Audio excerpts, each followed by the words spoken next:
Today my guest is one of the impressive surgeons I've come across. He's my mentor. He's the Associate Professor of Surgery in Medical University of Pleven. He is an oncological surgeon and he's specifically practicing in colorectal and robotic surgery. Dr. Martin Karamanliev, thank you for joining us. You're more than welcome. Yeah, so let's start with medicine. What actually made you choose medicine in the first place? Couple of things. So it is a difficult question, and the thing that happened is after several years you come back to this question and think about why did you start, and every time you get a little bit different answer because of where you're at the moment, and more time it gets it, you understand what were you thinking before more than you were at that time. So the easy part is biology, chemistry, and chemistry were interesting for me, and the profession is one of the greatest, I think. The main goal is to try to help the others. Mm-hmm. We as a society need to help each other, and this is one of the most human things that we can do. And I think this is the advantage over other professions. Okay, so it was a gradual thought process of you choosing medicine, or you knew that when you were studying in high school, oh, I want to do medicine? No, it was probably just 2 years before graduation. Mm-hmm. Everyone starts planning what should you do next. Biology was fine for me. Then I spoke to my biology teacher, and she said, probably this is okay for you. And the interesting thing is there is, in my family, the whole family, close and far relatives, yeah. I don't know anyone who is in the medical sphere, neither a doctor, nurse, or something else. So you're the first medical person in your family, like me. Great. Yeah. So what was the most hardest part of medicine for you when you were a student? What was the difficult part? A subject or a time? Did you find anything difficult? The hardest part? This is a difficult question. I've never thought of it. It was difficult because of the whole process. We spent a lot of time going to classes and lectures, and you spend afterwards a lot of time for studying. This is hard, but I loved it from the first semester, for first year, and it was perfect for me. It was fine. It was not. I didn't feel that it's difficult. Okay. And we were able to find time to do anything else, anything we want. So we were playing sports, we were going partying, we were doing everything. So you can put everything together. Okay. So it was good for you. It was good for me. Uh-huh. Probably the most difficult part is that it takes a lot of time, a lot of your time from your 24 hours. You spend a lot of time doing this, and you need to want to do it. If you don't want, and if someone's pushing you become a doctor, you'll get high salary, or you'll be the people who love you. If you don't want it, if inside of you, if you don't feel it, it's too difficult. Then it gets really difficult because you can do this for a day or two, and then you start losing power, and then you'll do it for a year or two, and then you'll drop off, probably. So my next question to you would be, was there any moment you doubted yourself? Because I can say from myself, many times I doubted myself. You doubt if you're doing the right thing, and if I can make it after failing 2-3 attempts of anatomy, let's say. So was there any moment for you like that? So yes, a couple of things. When I was listening to you, is you mentioned curious and curiosity 3 times from the start of the interview, and this is one of my favorite words, because it's probably one of the most important things in medicine. Becoming a doctor in every sphere, you need to be curious. Okay. You need to. So what's curious? You want to know things, and then it's not someone telling you, you go study this book, you go read about this. You hear something, and then you want to know what is it, why do we do it, how we can do it, can we do it better. So curiosity is always a force that's driving people going forward. Mm-hmm. Well, this is perfect. If I need to give one advice for young people, Okay. is two things. So one thing is be curious, and the second thing is you need to be consistent. Okay. And on your question,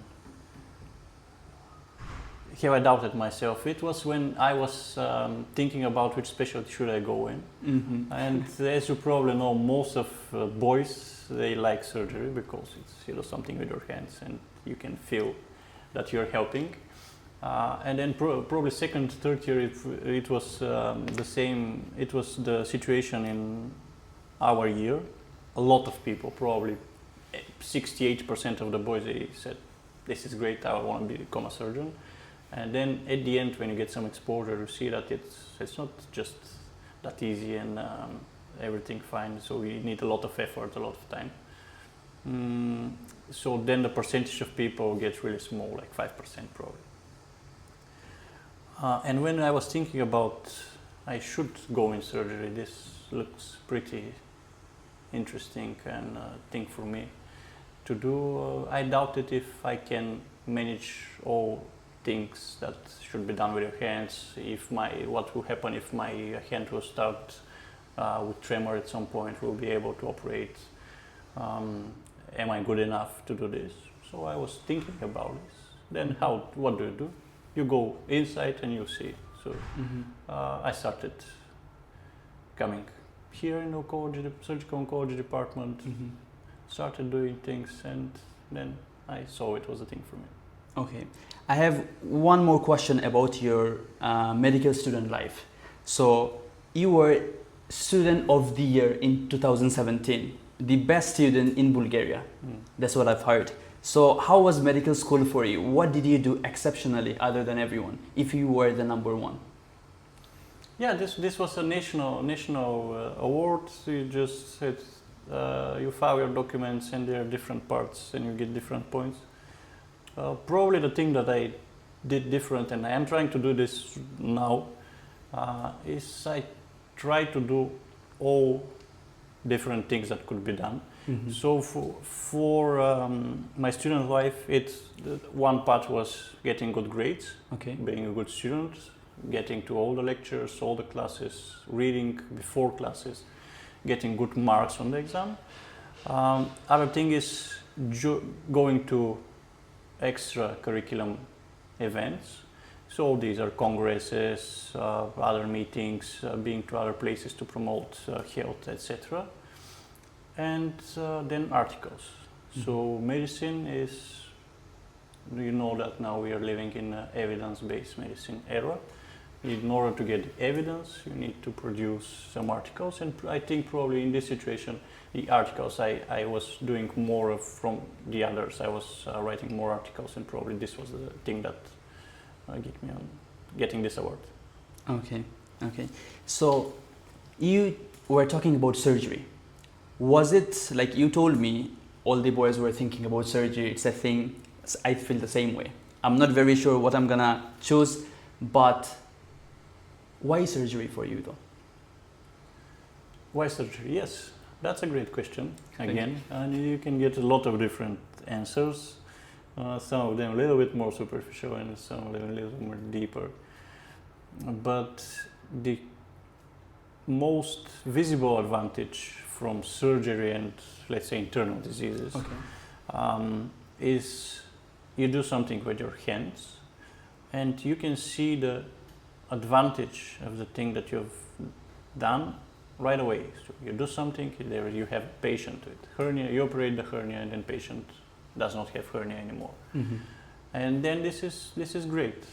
And this comes with a lot of responsibilities. So if you do something wrong, you see the negative effect right away. So if you do a mistake, complications for the patient, and the patient can die because of your mistake, which is quite a burden that we need to carry. And then there are different types of surgery, and surgical oncology is one of the surgeries first that we try to do mostly elective cases. And there was a saying before that surgeons, they cut first and think afterwards. And this sometimes applies in, let's say, emergency surgery. You Okay. have a patient, you see that something's wrong in the abdomen, you either open the abdomen and then you decide what to do, or you put a camera in, you can do this, of course, and then you go with the plan, which is not the way I want it to be. So in elective surgery, especially in surgical oncology, we do a lot of planning before surgery. Okay. So a lot of management of the patient, and you need to think about this. Mhm. You need to be familiar with the diseases, how to treat them, how to diagnose them, how to manage them, what to start first with for our disease. Is it chemotherapy first? Is it surgery first? Is it radiotherapy first? And this is where you put your intellect in, and I like thinking and using my mind for the good of the others as well. And then when you do a lot of planning, and afterwards when you go to surgery, you can you know what you're going to do, and you plan where you can get all your operation in your mind. So where should I put my boards if I'm doing laparoscopic surgery? Where should I put my camera? Where should I put my right hand? And this is really important. Before the surgery is even started, it's really important that you've done all this. And then if you've done the planning well, and then the operation is smooth, and you can do beautiful operations, and Mhm. this is what excites me. Okay. So right now my thought process is, what specialty should I choose? How's the work-life balance is gonna be? And is it my passion? How much money am I getting? So I know I'm overwhelming myself with so many thoughts. So how should a student take a decision, and which thing to think about other than overwhelming them? What would be your advice? You live in a great area where we have all the information you need. True. So for me and people before me, they didn't have any information. So you go somewhere, you hear a lecture, and then you said, I want to do surgery. And then you need to go somewhere to see what the work is, and all the other things, so work-life balance, salary, etc., etc. But now you have all the information. Mm-hmm. You can see it on social media, you can see it everywhere. You have a lot of contacts. You can call some friends that are working somewhere else, ask them how's it. So you need to have the information, and then you'll know what you want for sure. The thing that I see for people that gets somewhere and then drops off is they didn't know what they were doing, what Okay. they were going into. If you have all the information, you know, for example, you want to do surgery, you go to someone and say, how is surgery? Or you go on internet and there are a lot of people that are surgical residents and they have reels, etc., etc. And you can see all the problems and all the benefits they have, usually the problems. And then they'll tell you, we work from 8 to 2, or we work 24 hours a day, then we don't leave the hospital, there's nothing to eat, etc. And then you know, this is for me or this is not for me. And then some of them will say, I don't leave the hospital for 4 days, but they let me do surgeries my first or second year, and I'm really happy about it. And probably next year I'll spend less time and I'll do more surgeries, and I'm happy. And you think about it. Is it what I want? Yes, you go into it. If it's not, you don't. You choose something else.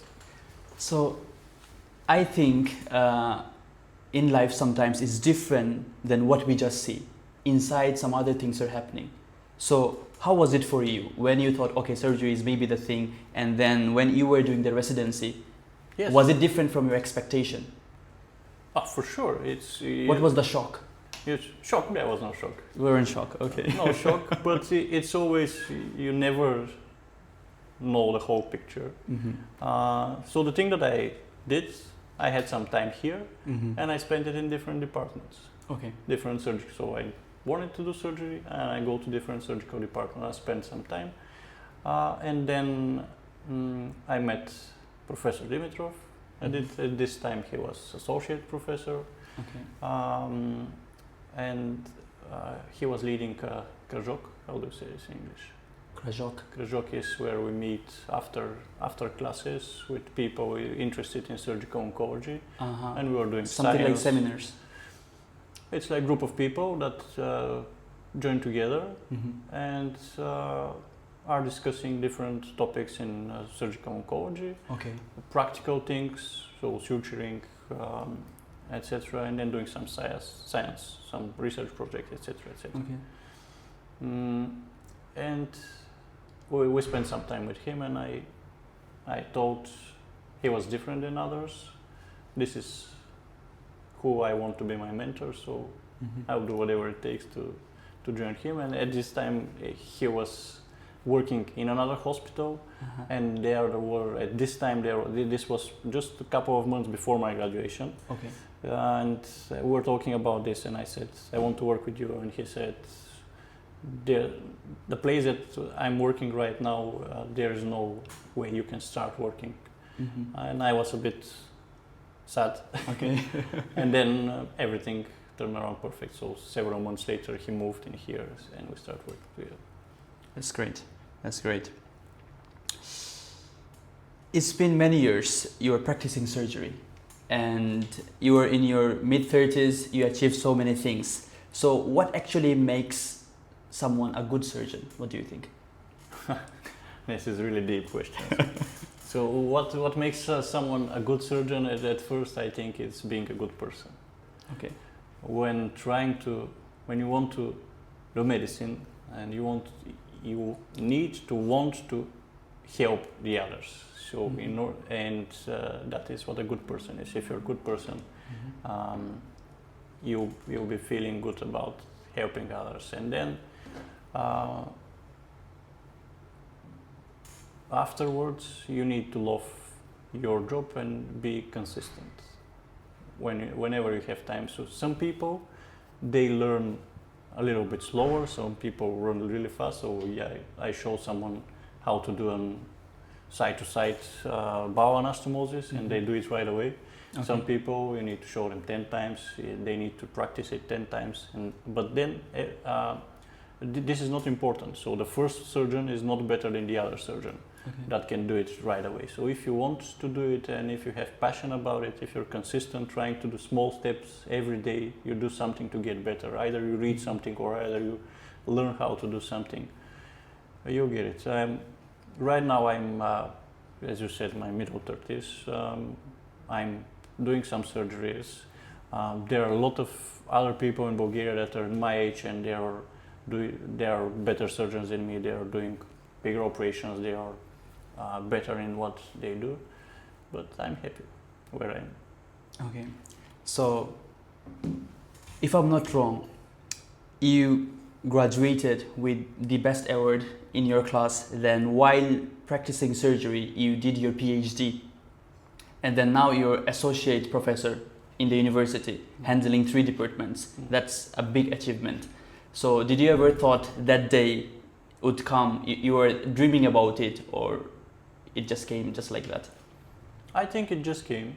Everything was right time, right attitude, etc. It was never my goal of becoming something associate professor or head of department, really at young age, to be younger than others. It's just I'm trying to develop myself in all fields that could be. So we do surgery, we do science, we do teaching at the university. So I've always done everything probably at the right time. I was thinking about, when I have time, I'll do this, and everything. And some of the things you do is, I've seen some people saying, I don't want to do this because there is no advantage for me. Mm-hmm. Most of the things that I've done at the time is you don't see the advantage that you get. It's not right away. You just do it, and then it's something that you do for you, and then it stays. And at some point, probably it will be some advantage for you in some points. As you said, you have to be curious, and you have to be a good human being. You said, nice person to be a good surgeon. So it's coming from you being a good person and not seeking your advantage, but doing it for the good. So what actually drives you to do so many things? Like, most people would stop and be satisfied with what they have, but you were going in many other direction, doing papers. You did many thesis papers, and you were big on it, and you were also doing the teaching in the university while practicing surgery. You were doing so many things. What actually drives you? I love the whole process. Everything, every single part of it, I love it. So surgery, it's easy. We already talked about this. Yeah. Then teaching, this is one of the other things that's really important. So first of all, you meet a lot of people. You meet young people, and this gives a lot of energy. Second thing is, it's the best thing you can do with the knowledge that you have. Teach others. Otherwise, an example, you become a great surgeon, it takes some time, and then you're a great surgeon at 35, 40 years, 50 years. And then you said, I'm a great surgeon, I'll do only surgeries, I'll help as many people as possible. You can do 1,000, 2,000, 3,000 operations, 5,000, and then you help 5,000 people. If you teach 100 people how to do the thing that you can do, they can, so this spreads, and you can help millions of people at the end, and it's a good thing that teaching others, you help them get better. This is also a good feeling. Has your definition of success changed over time? And if so, what it is, and what is your definition of success? Definition of success, I've never thought about it. Okay. What's the definition of success? And it's so probably it hasn't changed. My goal at every point was getting better at the thing that I'm doing, and so when you have the opportunity to do whatever you want to do, work at the place you want to work, have enough time spent with your family, I believe this is success. So be better, be good and close to your family. That's it. That brings to another interesting question. Surgery is so demanding, and some surgeon, I heard them saying, when you are doing surgery, you dedicate your life in the operating room. So how do you balance this, especially when you are in the residency, like with your personal life and the work? How do you balance it? Does it get better? And how did you personally, handle it? You just need to think about it, that you need to take time for everything. So sometimes people use this as an excuse. Say, okay, surgery, I'm a surgical resident, I need to stay here all the time. And sometimes it's an excuse. If you think about it, I need to have some time to do sports, I need to take some time to spend with my family. It's achievable. It's achievable. But depending on the place that you are working, and then if you go somewhere and then you don't have time for your friends or family, and then you want to have time for your friends and family, it's easy. You just leave and go somewhere else. So it's sometimes on the working scenario of the place where you work. But then usually laws protect you with the hours you can work. We see this a lot of times that people work more, but this is a free choice. So if you're not happy with that, you do something else. Okay. So you have many achievements. What achievement are you personally most proud of? Like, I did that. My daughter, it's an easy question. Your daughter? Yes. Okay, that's beautiful. If I can ask you, how many kids do you have? One. Okay. Okay, she's 2 and is soon becoming 3 years old. Okay, that's the greatest achievement. Of course. Yeah. You must be a great father then. I don't know. Time will show. I'm trying my best as in others.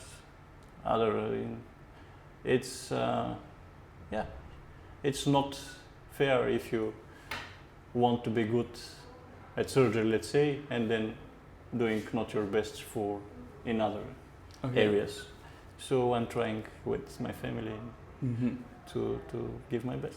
Was there any time, if if I'm not wrong, your daughter is going to be 2, and then while you are doing residency and you want to spend some time with your family, then you have to choose surgery or family. Was there a conflict in your life once? No, the thing is, I'm lucky. I never had to choose because I always had the opportunity. I had time. I spent a lot of time how do you call it, not working, so on holiday.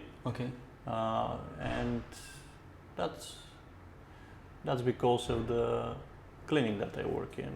So I have the opportunity. I never had some conflict between work and family. So it's a bit something new for me. Like, I thought if you're a surgeon, you are very busy. So you are saying it actually depends on the clinic you are in and the mentor you have. So it depends on them how your life's gonna be as a surgeon. Probably, yeah. Depends. The most important person your life depends on is you. Who you decide.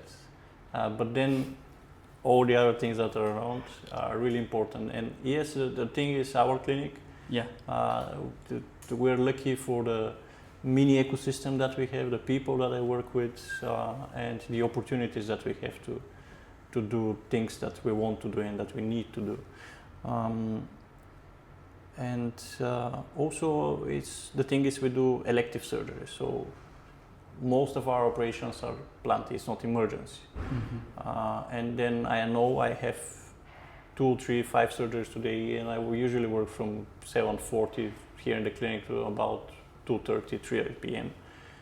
And then I know probably this will be my working day. In emergency departments, emergency surgeries, sometimes you plan something and then there's an emergency coming and then you need to stay and you spend 4 more hours doing surgery. And then it gets a little bit messy. At some point, you cannot choose and you need to stay, and some family arrangements are falling apart. But here it's better. Of course, sometimes we need emergency for our patients, complications. Some of the patients that we operated get back, and then we need to do surgeries on Saturday, Sunday, or night. But it's not as much as emergency department. Okay. You work in an oncological surgical clinic, and you see people dealing with life and death. So, considering that, what medicine taught you about your life? Again, an easy question. So, when you're dealing as cancer patients, dealing with life and death, so we see people that are dying. There are people that seeing the bad thing can get to bad conclusions, but everything that happens, you can get something beautiful from it. And the thing that changed is you see that the tiny problems that you have in your everyday life are not problems at all. And then you don't care much about them. You don't spend energy, or you don't get angry of someone in traffic, or you don't get angry at your neighbors because of doing something in front of our door or something. And then you know what's important. What is important is being alive in this situation, and when everyone around you are healthy and happy, you don't need anything else. My final question would be, what advice would you give to your 20-year-old self right now? If you could talk to your 20-year-old self, maybe you were studying in medicine, first year or second year, if I'm not wrong, what would be the single advice to him?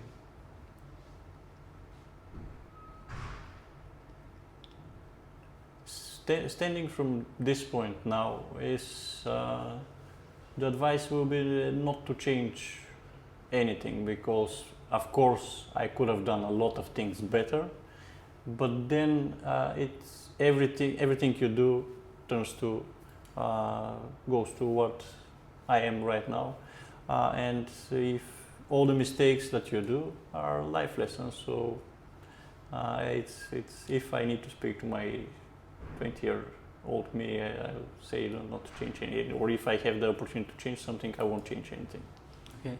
It was my pleasure having you. Thank you very much. Thank you very much. Yeah. Pleasure.